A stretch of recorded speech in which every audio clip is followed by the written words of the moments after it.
ओम शांति 30/4/2026 आज की मुरली। ओम शांति। बाप दादा कहते हैं, मीठे बच्चे, तुम्हारी ये वंडरफुल यूनिवर्सिटी है जिसमें बिगड़ी को बनाने वाला भोलानाथ बाप टीचर बनकर तुम्हें पढ़ाते हैं। प्रश्न, इस कयामत के समय में तुम बच्चे सभी को कौन सा लक्ष्य देते हो? उत्तर, हे आत्माएं, अब पावन बनो। पावन बने बिगर वापस जा नहीं सकते। आधा कल्प का जो रोग लगा हुआ है उससे मुक्त होने के लिए तुम सबको 7 रोज भट्टी में बिठाते हो। पतितों के संग से दूर रहे, कोई भी याद ना आए, तब कुछ बुद्धि में ज्ञान की धारणा होगी। गीत, तूने रात गवाई। ओम शांति। यह बच्चों को किसने कहा? क्योंकि स्कूल में बैठे हुए हो तो जरूर टीचर ने कहा। प्रश्न उठता है, ये टीचर ने कहा, बाप ने कहा व सतगुरु ने कहा, ये वर्जन्स किसने कहे? बच्चों को बुद्धि में पहले पहले ये आना चाहिए कि हमारा बेहद का बाप है जिसको परमपिता परमात्मा कहा जाता है। तो बाप ने भी कहा, शिक्षक ने भी कहा, तो साथ साथ सतगुरु ने भी कहा। यह तुम्हारी बुद्धि में है जो स्टूडेंट है और कॉलेज व यूनिवर्सिटी में टीचर पढ़ाते हैं, उनको कोई फादर व गुरु नहीं कहेंगे। यह है भी पाठशाला, फिर यूनिवर्सिटी कहो व कॉलेज कहो, है तो पढ़ाई ना। पहले पहले ये समझना है, पाठशाला में हमको कौन पढ़ाते हैं? बच्चे जानते हैं वो निराकार जो सभी आत्माओं का बाप है, सर्व का सद्गति दाता है, वो हमको पढ़ा रहे हैं। ये सारी रचना इस एक रचता की प्रॉपर्टी है, तो खुद ही बैठ रचना के आदि मध्य अंत का राज समझाते हैं। तुम बच्चों ने जन्म लिया है बाप के पास। तुम बुद्धि से जानते हो हम सभी आत्माओं का वो बाप है जिसको ज्ञान का सागर, नॉलेजफुल कहा जाता है। ज्ञान का सागर है, पतित पावन है। ज्ञान से ही सद्गति होती है, मनुष्य पतित से पावन बनते हैं। अब तुम बच्चे यहाँ बैठे हो और कोई स्कूल में किसको बुद्धि में नहीं रहता कि हमको ज्ञान का सागर निराकार बाप पढ़ा रहे हैं। यह यहाँ ही तुम जानते हो, तुमको ही समझाया जाता है। खास भारत और आम सारी दुनिया में ऐसे कोई भी नहीं समझेंगे कि हमको निराकार परमात्मा पढ़ाते हैं। उनको पढ़ाने वाले हैं ही मनुष्य टीचर। और फिर ऐसा भी ज्ञान नहीं है कि समझे हम आत्मा हैं, आत्मा ही सब कुछ करती है, आत्मा ही फलानी नौकरी करती है इन ऑर्गन्स द्वारा। उनको तो ये रहता है कि हम फलाना हैं, झट अपना नाम रूप याद आ जाता है। हम ये करते हैं, हम ऐसे करते हैं, शरीर का नाम ही याद आ जाता है, परंतु वो रॉन्ग है। हम तो पहले आत्मा है ना, पीछे ये शरीर लिया है। शरीर का नाम बदलता रहता है, आत्मा का नाम तो नहीं बदलता। आत्मा तो एक ही है। बाप ने कहा है, मुझ आत्मा का एक ही नाम शिव है। ये सारी दुनिया जानती है। बाकी इतने सब नाम शरीरों पर रखे जाते हैं। शिव बाबा को तो शिव ही कहते हैं, बस। उनका कोई शरीर नहीं दिखाई पड़ता। मनुष्य के ऊपर नाम पड़ता है, मैं फलाना हूँ, हमको फलाना टीचर पढ़ा रहे हैं। नाम लेंगे ना। वास्तव में आत्मा शरीर के द्वारा टीचर का काम करती है, उनकी आत्मा को पढ़ाती है। संस्कार आत्मा में होते हैं, आर्गन्स द्वारा पढ़ाती है, पाठ बजाती है संस्कार अनुसार। परंतु देह पर नाम जो पड़े हैं उस पर सारे धंधे आदि चलते हैं। यहाँ तुम बच्चे जानते हो हमको निराकार बाप पढ़ाते हैं। तुम्हारी बुद्धि कहाँ चली गई? हम आत्मा उस बाप के बने हैं। आत्मा समझती है निराकार फादर हमको आकर इस साकार द्वारा पढ़ाते हैं। उनका नाम है शिव। शिव जयंती भी मनाते हैं। शिव तो है बेहद का बाप, उनको ही परम पिता परमात्मा कहा जाता है। वो सभी आत्माओं का बाप है। अब उनकी जयंती कैसे मनाते हैं? आत्मा शरीर में प्रवेश करती है व गर्भ में आती है। ऊपर से आती है, ये किसको मालूम नहीं पड़ता। क्राइस्ट को धर्म स्थापक कहते हैं। उनकी आत्मा पहले पहले ऊपर से आनी चाहिए। सतो प्रधान आत्मा आती है, कोई भी विकर्म किया हुआ नहीं है। पहले सतो प्रधान, फिर सतो रजो तमो में आते हैं, तब विकर्म होते हैं। पहले आत्मा जो आएगी सतो प्रधान होने के कारण कोई दुख नहीं भोग सकती। आधा टाइम जब पूरा होता है तब विकर्म करने लगती है। आज से 5000 वर्ष पहले बरोबर सूर्यवंशी राज्य था और सब धर्म बाद में आए। भारतवासी विश्व के मालिक थे। भारत को अविनाशी खंड कहा जाता है, और कोई खंड था नहीं। तो शिव बाबा है बिगड़ी को बनाने वाला। भोलानाथ शिव को कहा जाता है, न कि शंकर को। भोलानाथ शिव बिगड़ी को बनाने वाला है। शिव और शंकर एक नहीं है, अलग अलग हैं।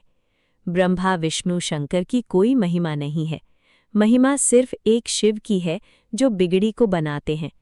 कहते हैं, मैं साधारण बूढ़े तन में आता हूँ। इसने 84 जन्म पूरे किए, अब खेल पूरा हुआ। ये पुराना चोला, पुराने संबंध भी खल्लास हो जाने वाले हैं। अब किसको याद करें? खत्म होने वाली चीज़ को याद नहीं किया जाता है। नया मकान बनता है तो फिर पुराने से दिल हट जाती है। ये फिर है बेहद की बात। सर्व की सद्गति होती है, अर्थात रावण के राज्य से सबको छुटकारा मिलता है। रावण ने सबको बिगाड़ दिया है। भारत बिल्कुल ही कंगाल भ्रष्टाचारी है।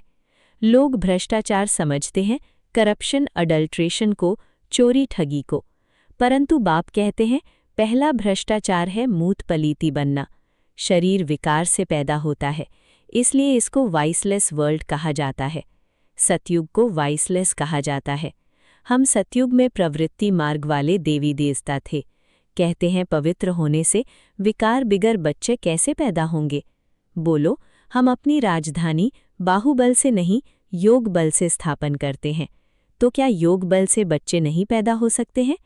जबकि है ही वाइसलेस वर्ल्ड, पवित्र गृहस्थाश्रम। यथा राजा रानी संपूर्ण निर्विकारी, तथा प्रजा यहाँ है संपूर्ण विकारी। सतयुग में विकार होते नहीं। उसको कहा जाता है ईश्वरीय राज्य, ईश्वर बाप का स्थापन किया हुआ। अभी तो है रावण राज्य।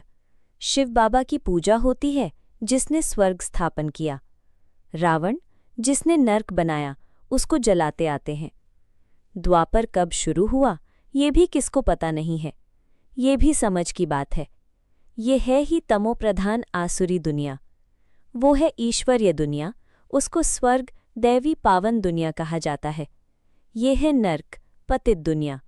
ये बातें भी समझेंगे वही जो रोज़ पढ़ेंगे। बहुत कहते हैं, फलानी जगह स्कूल थोड़ी है। अरे, हेड ऑफिस तो है ना, तुम आकर डायरेक्शन ले जाओ, बड़ी बात तो नहीं है। सृष्टि चक्र को सेकंड में समझाया जाता है। सतयुग त्रेता पास्ट हो गया, फिर द्वापर कलयुग, ये भी पास्ट हुआ। अभी है संगम युग। नई दुनिया में जाने के लिए पढ़ना है। हर एक का हक है पढ़ना। बाबा, हम नौकरी करते हैं। अच्छा, 1 हफ्ता ज्ञान ले, फिर चले जाना, मुरली मिलती रहेगी। पहले 7 रोज़ भट्टी में ज़रूर रहना है। भल 7 रोज़ आएंगे, परंतु सबकी बुद्धि एक जैसी नहीं रहेगी।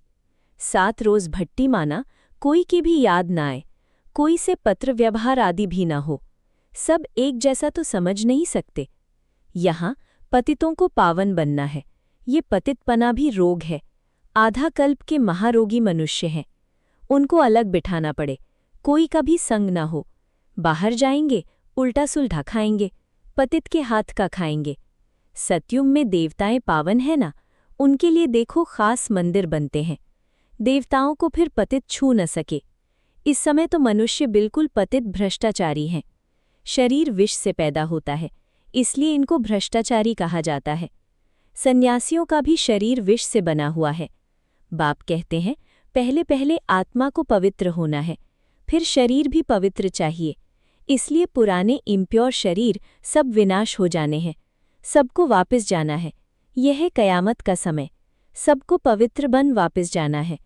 भारत में ही होलिका मनाते हैं। यहाँ 5 तत्वों के शरीर तमोप्रधान हैं। सतयुग में शरीर भी सतोप्रधान होते हैं।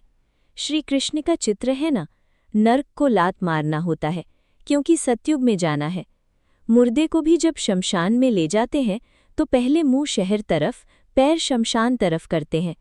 फिर जब शमशान के अंदर घुसते हैं तो मुंह शमशान तरफ कर देते हैं। अभी तुम स्वर्ग में जाते हो तो तुम्हारा मुंह उस तरफ है। शांतिधाम और सुखधाम, पैर दुखधाम तरफ हैं। वो तो मुर्दे की बात है। यहाँ तो पुरुषार्थ करना होता है। स्वीट होम को याद करते करते तुम आत्माएं स्वीट होम में चली जाएंगी। ये है बुद्धि की प्रैक्टिस। ये बाप बैठ सब राज समझाते हैं। तुम जानते हो, अभी हम आत्माओं को जाना है घर। ये पुराना चोला पुरानी दुनिया है, नाटक पूरा हुआ। माना 84 जन्म पाठ बजाया। ये भी समझाया है कि सब 84 जन्म नहीं लेते हैं। जो आते ही बाद में है और धर्म में ज़रूर उनके कम जन्म होंगे। इस्लामी से बौद्धियों का कम, क्रिश्चियन के उनसे कम, गुरु नानक के सिख लोग आए ही अभी हैं। गुरु नानक को 500 वर्ष हुआ तो वो थोड़े ही 84 जन्म लेंगे। हिसाब किया जाता है 5000 वर्ष में इतने जन्म तो 500 वर्ष में कितने जन्म हुए होंगे? 12-13 जन्म। क्राइस्ट के 2000 वर्ष होंगे तो उनके कितने जन्म होंगे? आधा से भी कम हो जाएंगे। हिसाब है ना, इसमें कोई कितने एक्यूरेट नहीं कह सकते। इन बातों में डिबेट करने में ज्यास्ती टाइम वेस्ट नहीं करना है। तुम्हारा काम है बाप को याद करना। फालतू बातों में बुद्धि नहीं जानी चाहिए। बाप से योग लगाना, चक्र को जानना है। बाकी पाप नष्ट होंगे याद से। इसमें ही मेहनत है। इसलिए भारत का प्राचीन योग कहते हैं, जो बाप ही सिखाते हैं। सतयुग त्रेता में तो योग की बात ही नहीं। फिर भक्ति मार्ग में हठ योग शुरू होता है। ये है सहज राजयोग। बाप कहते हैं, मुझे याद करने से पावन बनेंगे। मूल बात याद की है। कोई भी पाप नहीं करना है। देवी देवताओं के मंदिर हैं क्योंकि पावन हैं। पुजारी लोग तो पतित हैं। पावन देवताओं को स्नान आदि कराते हैं। वास्तव में पतित का हाथ भी नहीं लगना चाहिए। ये सब है भक्ति मार्ग का रस्म रिवाज। अभी तो हम पावन बन रहे हैं। पवित्र बन जाएंगे तो फिर देवता बन जाएंगे। वहां तो पूजा आदि की दरकार नहीं रहती। सर्व का सद्गति दाता है ही एक बाप। उनको ही भोलानाथ कहते हैं। मैं आता हूं पतित दुनिया, पतित शरीर में, पुराने रावण राज्य में। हाँ, कोई के भी तन में प्रवेश कर मुरली चला सकते हैं। इसका मतलब ये नहीं कि सर्वव्यापी है। हर एक में तो अपनी अपनी आत्मा है। फॉर्म में भी लिखवाया जाता है, तुम्हारी आत्मा का बाप कौन है? परंतु समझते नहीं हैं। आत्माओं का बाप तो एक ही होगा। हम सब ब्रदर्स हैं, फादर एक हैं। उनसे वर्षा मिलता है जीवन मुक्ति का। वही लिबरेटर गाइड है। सभी आत्माओं को ले जाएंगे स्वीट होम। इसलिए पुरानी दुनिया का विनाश होता है। होलिका होती है ना, शरीर सब खत्म हो जाएंगे, बाकी आत्माएं सब वापस चली जाएंगी। सतयुग में तो फिर बहुत थोड़े होंगे। समझना चाहिए कि स्वर्ग की स्थापना कौन कराते हैं, कलयुग का विनाश कौन कराते हैं। सो तो क्लियर लिखा हुआ है। कहते हैं, मिठरा घुर त घुराए। प्यार करो तो प्यार मिलेगा। बाप कहते हैं, जो मेरे अर्थ बहुत सर्विस करते हैं मनुष्य को देवता बनाने की, वो ज्यास्ती प्यारे लगते हैं। जो पुरुषार्थ करेंगे वही ऊंच वर्षा पाएंगे। वर्षा आत्माओं को पाना है परमात्मा बाप से। आत्मा अभिमानी बनना पड़े। कई बहुत भूलें भी करते हैं। पुरानी आदतें पक्की हो गई हैं तो कितना भी समझाओ वो छूटती नहीं। उससे अपना ही पद कम कर देते हैं। अच्छा, मीठे मीठे सिकिलते बच्चों प्रति मात पिता बाप दादा का याद प्यार और गुड मॉर्निंग। रूहानी बाप की रूहानी बच्चों को नमस्ते।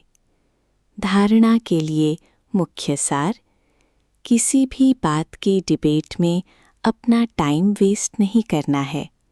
व्यर्थ की बातों में बुद्धि जास्ती ना जाए। जितना हो सके याद की यात्रा से विकर्म विनाश करने हैं। आत्म अभिमानी रहने की आदत डालनी है। 2. इस पुरानी दुनिया से अपना मुंह फेर लेना है। शांति धाम और सुख धाम को याद करना है। नया मकान बन रहा है तो पुराने से दिल हटा लेनी है। वरदान: ईश्वरीय कुल की स्मृति द्वारा माया का सामना करने वाले सदा समर्थ स्वरूप भव। किसी भी कार्य में सफलता प्राप्त करनी है तो पहले स्मृति द्वारा समर्थी स्वरूप बनो। समर्थी आने से माया का सामना करना सहज हो जाएगा। जैसी स्मृति होती है वैसा स्वरूप बन जाता है। इसलिए सदा पावरफुल स्मृति रहे कि जब तक ये ईश्वरीय जन्म है तब तक हर सेकंड, हर संकल्प, हर कार्य ईश्वरीय सेवा पर हूँ। हमारा ये ईश्वरीय कुल है।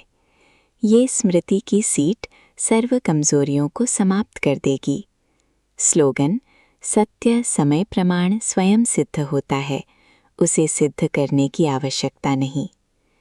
ये अव्यक्त इशारे: महान बनने के लिए मधुरता और नम्रता का गुण धारण करो। मेजॉरिटी के सामने सर्विस में बाधा डालने वाला मुख्य विघ्न आता है। मैंने ये किया, मैं ही ये कर सकता हूँ।